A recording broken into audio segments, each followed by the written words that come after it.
Button work ஆகலைன்னா first வந்து inner point outer point ரெண்டையும் செக் பண்ணி பார்க்கணும். எது ஒர்க் ஆகலைன்னு செக் பண்ணி பார்க்கணும்.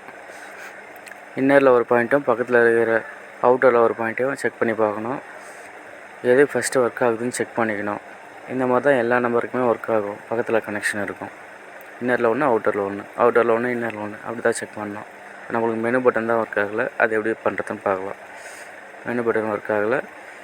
இப்போ நம்ம மெனுவில் வந்து 2 பாயிண்ட் தேவைப்படும்.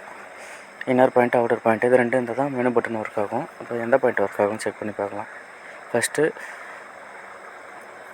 1 நம்பர் பாயிண்டில் அவுட்டர்லேயும் மெனு பட்டன் இன்னர்லேயும் வச்சு பார்த்தோம், ஒர்க் ஆகலை.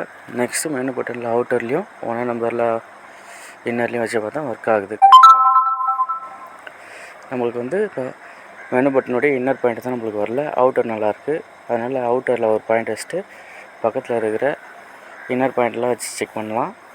எது மெனு பட்டன் நம்மளுக்கு ஓப்பன் ஆகுதோ அதை தான் நம்ம ஜம்பர் பண்ணணும். அந்த மாதிரி உங்களுக்கு எந்த பட்டன் ஒர்க் ஆகினாலும் ஃபஸ்ட்டு அதுக்கு இன்னர் லைன் வரலையா இல்லை அவுட்டர் பாயிண்டில் லைன் வரலையான்ட்டு செக் பண்ணிக்கலாம்.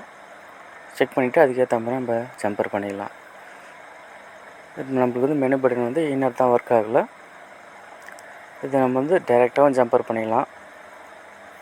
நம்மளுக்கு வந்து இப்போ மெனு பட்டன் வந்து கான்டாக்ட் பட்டனில் தான் சென்டர் பாயிண்ட்டுன்னு தெரிஞ்சிச்சு. அப்படியே டைரெக்டாகவும் ஜம்பர் பண்ணிடலாம். என்ன ஜம்பர் பண்ணும்போது வந்து திக்னஸ் கம்மியாக போடணும்.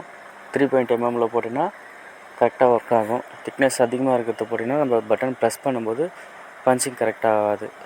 பேக் சைடில் வந்து நம்மளுக்கு பாயிண்ட் இருக்கிறதுனால பேக் சைடில் கனெக்ட் பண்ணிடலாம்.